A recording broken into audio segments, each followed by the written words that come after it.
Yo, checking in on another episode of Respect the Perspectives. We are here with IndiaTheBraider. She's doing my hair right now, but we're going to get a perspective on a lot of things. What it's like being a young braider in the Atlanta area, motherhood, decisions, hard decisions, but also just the mentality to continue to grow a business and what it takes to continue to strive, honestly. So, without further ado, IndiaTheBraider's in the building. You want to say what's up, Hey, how twin? are Yeah, we in the building right now. I'm just gonna get a perspective on a couple of things. So first, but just tell some people that may not know who you are, where you're from, and kind of what you're about, and what brought you out to the Atlanta area. Okay, my name's India. I'm from Virginia. I started doing hair when I was like 18. I'm 28 now. I came out here just wanted to do hair, like on a bigger platform, I guess, like meet more people. And I just feel like entrepreneurship out here has just been a lot easier than it would be back home, especially being black for sure. That's totally understandable. Atlanta's definitely a place where it does feel like just our people can come out here and take things to the next level, put themselves in positions to win, whether it's with business, whether it's with corporate, or just you kind of finding yourself. I think it's just so many people out here, so many cultures and things like that where you can kind of mix and mesh. So I definitely commend that. It's definitely a hard step of moving out here. So I'm gonna ask you, just like moving out here, like, was it a difficult transition? Was it something that you had a lot of help on? People were more encouraging, or was it more so against the grain? Did you have to maybe go against people's thoughts about moving away from maybe family and things like that? What was the process of your transition here to Atlanta? Yeah, it was really challenging. I mean, I was only 20. I decided not to go to college, so that was already a thing. On top of being from a small town, wanting to move to like a big city by myself, it was like, what are you doing? Like, Absolutely. you literally don't know what you got going on right now. Like, I will say that is kind of crazy though to just jump ship and move somewhere so far away. But I would do the same thing again, even through like all like the naysayers and stuff. Like, I would still do it again. Yeah. Because I feel like I had a vision and I just knew where I saw it going, and yeah. Man, that's so understandable. So you came out here off the rip, like, I'm doing here. I know what I'm doing. I know what I want to do. Yes. Wow, that's a blessing. Because sometimes, people come out here, just anywhere where you move away, you're kind of discovering that sometimes. It's kind of like a journey to kind of get to that point of even knowing what you want to do. So I know that's probably was a helpful step, right? Mentally knowing, like, yeah, I already know what I want to do. I just kind of got to attack it once I get out here. So, Yeah, for man, sure. that's definitely hard. So how long have you been doing hair? You came out here to do hair. How long was that journey prior to making this move and kind of getting in a professional sense? So after I moved out here, I started doing hair maybe like a year later. Okay.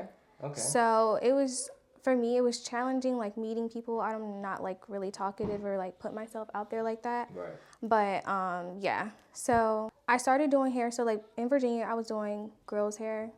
And then out here, I ended up doing like a guy's hair. He wanted his hair braided. Yeah. And then after I braided his hair, like a lot of people started coming to me from just him getting his hair braided. Yeah. And I'm like, dang, I never knew like so many men got their hair braided. Yeah. So I really was able to like make something out of it. And that was like, maybe like 5 years ago. Okay. Yeah. That's what's up. Shout out to all the men that's growing their hair out, right? They try to tell you to get waves and to try to, get the, the buzz cut and everything. But hey, man, grow your hair out, man. India got you. She's been locking people in 5 years ago and she's still doing it today. So make sure y'all tap in. But, so you would say you have more of a male-based clientele than a woman-based clientele? For sure. Okay.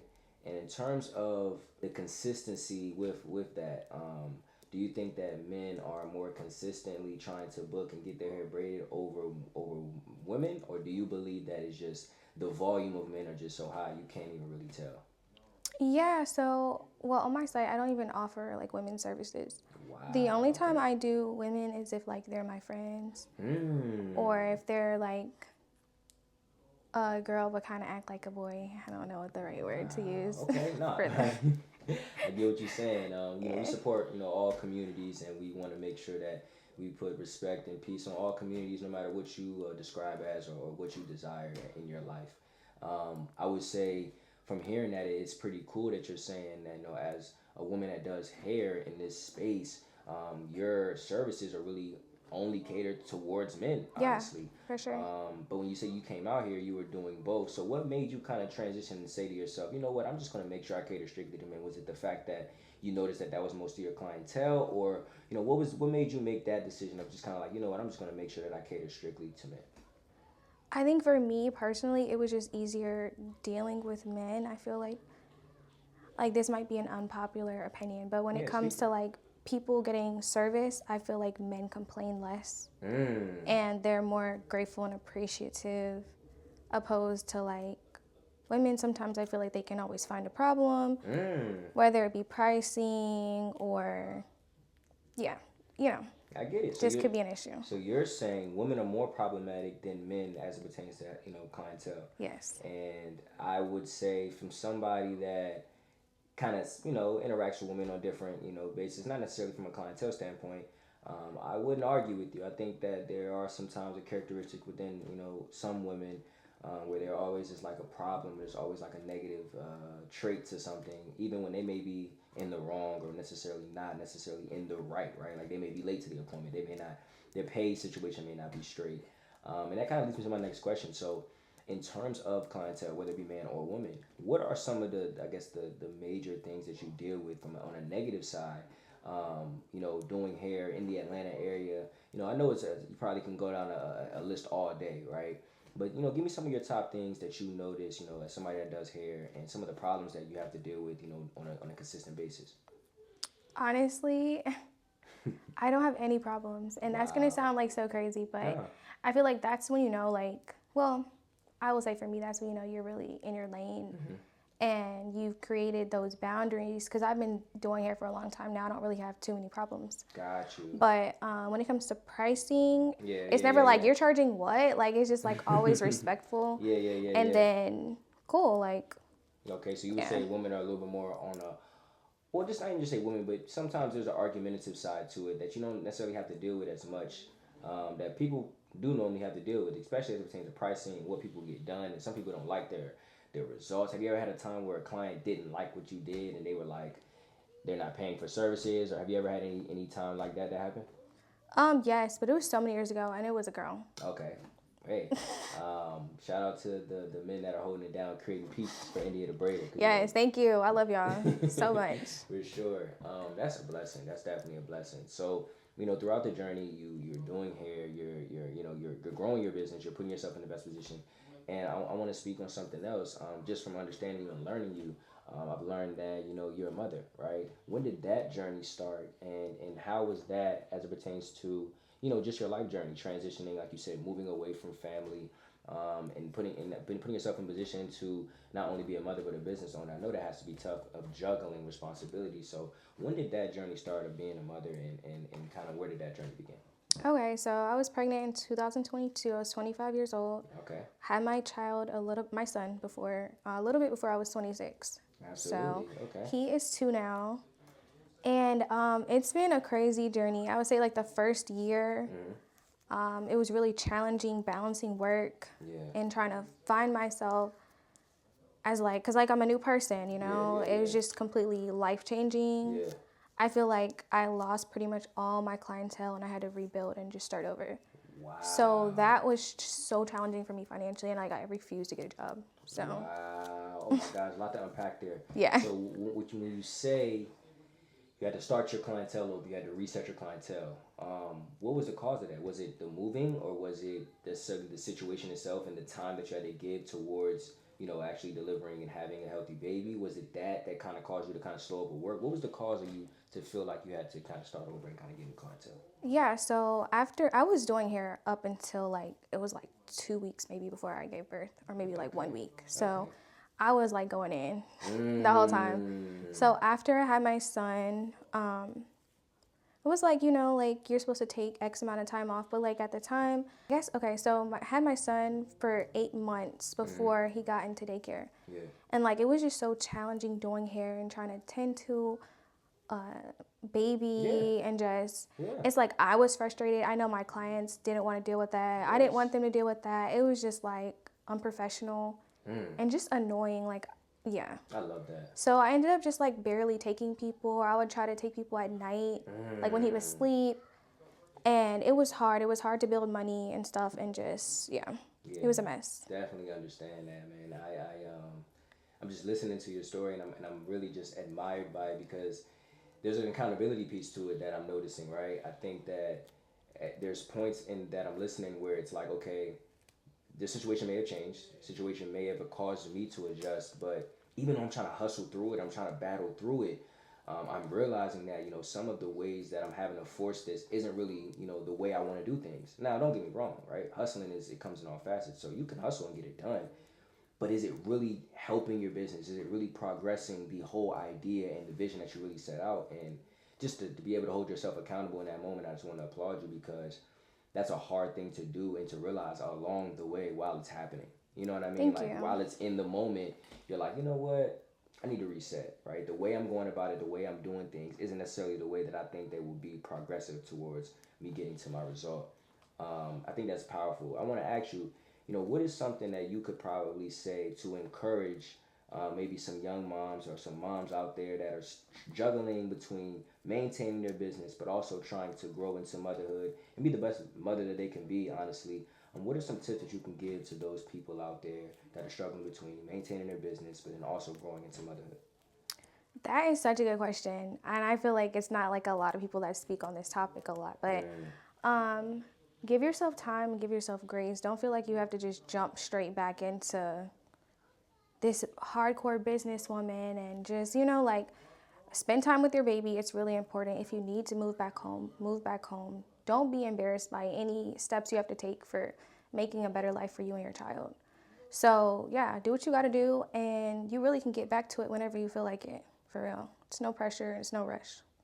that is an amazing tip, because it lets you know that sometimes you have to go through it to understand how to get around it and how to actually overcome some of those obstacles. And if you've never been through those obstacles, you really never know how to get through them. But some people right now are even going through this situation or entering that stage. They may be 3 months, 4 months, 5 months pregnant, where they're not even really at that stage yet, where they're going to have to make some of these hard decisions. And I think just taking some of those tips that you just gave, man, it's going to be really helpful. So I want to ask you just about more so, the direction of where you want to go in your business. I think that you have built up a very strong clientele. Even for me, when I try to book, I mean, sometimes I don't get the day that I want to or the time that I want to, and I gotta reach out to her and say, can you squeeze me in right here? I got something going on. You open right here, so I'm definitely gonna say right now, if you're trying to book her, you might want to get on there early. So I'm keeping it a being with you. You know what I mean? Better, get that time slot early. As you know, she got a lot going on as it pertains to business and motherhood. So, you got to make sure that you tap in with her and not only just support the business, but support her vision. But in that same thought, I want to ask you, you said you came out here with a vision. I think from what I'm hearing and also what I'm seeing, you're on pace. But what are some things that you want to accomplish today that you haven't, that you're looking towards, as it pertains to motherhood, or really as it pertains to your business? But we'll just speak on the business specifically. What are some things that you want to grow within your business in terms of the vision that you set out for yourself? And are you on pace? And what are some goals that you still want to accomplish? So for me, I want to. I know like a lot of people like their goal is to have a salon and Yeah. then have people under them. I Yeah. don't want to do that at all. Okay. That is not anywhere near like what I want to do. But Okay, I'm gonna ask you why. Why is not the direction that you want to go? my passion is in hair and not like being a building owner. Okay. Like I don't need that. What's it called? Like when You don't need that I guess the people under you. You don't need, like, I guess, that responsibility. You don't want to necessarily be responsible for telling somebody or making somebody get clientele or making them have to do things a certain way, and yeah, kind of like that whole facts. aspect to it. I get what you're saying. And I just don't need that like validation either. Like, oh, like, Mm. I finally made it. Like, I don't feel like there's like a finally made it moment. I think Ooh. you do what you feel is best for you and you just keep going. But if you're always trying to achieve a certain thing, it's like you're never going to feel fulfilled. I That's how agree with I that. feel. But one thing that I do want to do is like, I want to go on tour with a celebrity. Okay. Yeah. Okay. Maybe like a rapper or something. Okay, so right now, your vision is to go on tour with a celebrity. So we putting it out there. India wants to go on tour with a celebrity. So you're going to call out maybe three. Give three right now that you would love to go on tour with, that you would love to do their hair on tour. You can give three, top three. Meek Mill, Okay, Meek Mill. who I've worked with numerous times. Okay. Lil Baby. Lil Baby. Shout out to Lil Baby. If Drake grew his hair back out, I would go on tour with Drake. Okay, so Yeah. you got Meek Mill, Lil Baby, Drake. Those are the people right now she wants to go on tour with. Y'all holla at IndiaTheBraider. She's elite. I'm telling you, she's elite. That's an amazing thought, though. Instead of saying you want to necessarily open a salon or you want to, maybe have people under you, you're saying to yourself, you know what? I want to be somebody's personal braider. I want to put myself in position to like cater to somebody, specifically on a consistent basis versus having to just do it with 100 people maybe within a 3 month span. I mean, Facts. that's cool. That's different. You don't necessarily hear that angle a lot of times, even as it pertains to a vision. A lot of times people aren't even willing to say that their vision is to cater to somebody else. A lot of times, a lot of people's visions is really catering to themselves. So again, I commend that. I salute that. I really enjoy just being in the space. I think that I've been coming here for about a year and some change, and yeah, it's been a blessing. I think that I've had tight situations where I needed somebody to come through in a clutch. Life is real. I've had interview situations and just times where it was like, yo, like it may have been late, it may have been early, but I've really never ever felt like India never came through. So that goes to show like even if you're going through things in life. This is not to say India's gonna break her rules for everybody. I don't think she will. But she is a very flexible person as it pertains to services. So that's also something to just add on there as well. Somebody that's experienced, flexible, and caters to men as it pertains to us men. I'm gonna leave a woman out of it right now just because y'all a little too problematic, right? But nah, I think this has been an amazing conversation. I want to ask you maybe one or two more questions, and then I'll allow you to continue to do what you do best. Um, is Atlanta the end goal? Is there somewhere that you want to do hair specifically going forward? Is this the end place that you want to kind of grow your business the most? Like, where location do you really want to be? I know you said you want to travel with people, but is there a specific location that you want to be based out of outside of Atlanta? Atlanta is home. I love Atlanta real Okay. bad. Okay. Atlanta has my heart. Yes, absolutely. Like, it has my whole entire heart. So, yeah. Okay, so Atlanta would be that place. Yeah. Absolutely, absolutely. And in terms of just your entire life, right? Your family, your son, is this something that you would push on to him, or you are encouraging him maybe to tap into things early in terms of hustling, in terms of maybe picking up a craft or a skill, or are you more so just letting him ease into it and kind of just like hustling your way through right now and kind of letting him figure it out? I would encourage my son to start a business early. Okay. Like, maybe in like middle school, if he finds interest in something, like, let's figure out a way that you can make some money. Okay, absolutely. But Yep. like, not in like a forceful way, like you need to get some money, but like, Nah, get on the books. like, let's make something out of it. So it's like making money can be a fun thing and not like oh, like it's so challenging, like I got bills to pay, like, so do it on like a fun scale. Yeah. So, but if my son is good in school, decides to go to college and all that stuff, I'm with whatever he want to do. For real. I love that. I love to hear that. So outside, I'm actually going to switch it up. So outside of necessarily business and motherhood, what are some things that you enjoy to do that necessarily don't have to pertain with necessarily the responsibilities of your work or the responsibilities of being a mom? What are some things you like to do outside of those two things? I like to go out to eat. Okay. Get a little drink. Okay, get a little lemon drop. Yeah, a little lemon drop. Absolutely. I like to spend time with my friends, like Absolutely. one-on-one. Yeah. Okay. I like to read books. What else? I like to get on the shade room and see what's going on. That's about it, though. I'm pretty chill. So what's your favorite social media app? TikTok. Oh my gosh. Okay, so TikTok is the one right now. Please don't shut it down. Please, Come on, man. we need that. Right now. She's saluting. She's like, yo, keep the app. You know what I mean? Keep TikTok. Why do you feel like TikTok is your favorite app? Because it's so funny. It's so relatable. And, like, people are themselves on there. Absolutely. Like, you don't have to have a Chanel.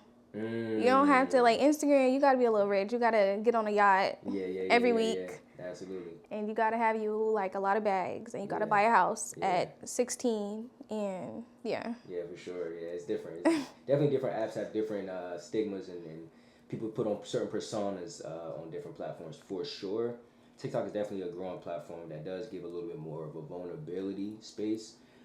So it definitely is a place where I would say if you want to grow your business, put yourself out there more. TikTok is probably that place. We got India back in it. I'm back in it. They're trying to ban it, but we just trying to keep it around for long. And yeah, I think that this has been an amazing conversation. I think it was dope to get your perspective on so many different topics that I believe that we need to hear about. A lot of people are going through different aspects of life and are in different situations, and I think that you speak a very valuable perspective when you speak on different topics to not only help women but help people in general. So I want to say thank you for just taking the time to not only do my hair but to speak with me and to share your perspective with the world. And we'll continue to stay, locked in. I'll continue to come. We'll maybe even shoot another one because we rap about a lot. And this was really just surface level. We ain't really tapped too deep into it. But I just want to say thank you for your time and thank you for just wanting to join the platform. And we'll definitely continue to connect, But thank you for checking out IndiaTheBraider. Y'all make sure y'all tap into it. You let them know where they can reach you at, and what you're marketing, what you're marketing yourself as, and you let them know. Yes. First of all, thank you so much for having me. No I really problem. appreciate, you including me on your platform. Absolutely. You can find me at IndiaTheBraider on TikTok, IndiaTheBraider on Instagram. That's where my booking site is. And yeah, you can message me anything. Tap in. You already know what it is. Y'all tap in. Y'all tap into her. She's going to braid your hair to the T. I'm feeling it right now. And also, she's going to give you a great perspective. You know what I'm saying? She's a very sharp woman, has her head on her shoulders great. And we look forward to seeing what happens, in the future with her. Y'all check into the next episode. I'm going to keep y'all updated. Y'all know what time it is. That was so much fun. That was cool, right? Yeah. That was straight. Yeah, you can go turn off. Yeah. Wow, that was cool. Oh, shit. That was really fun. You're a really good interviewer. Tight? Yeah. With that? Okay, I appreciate that. Yeah. I like tapping in my skills a little bit. I kind of neglected myself.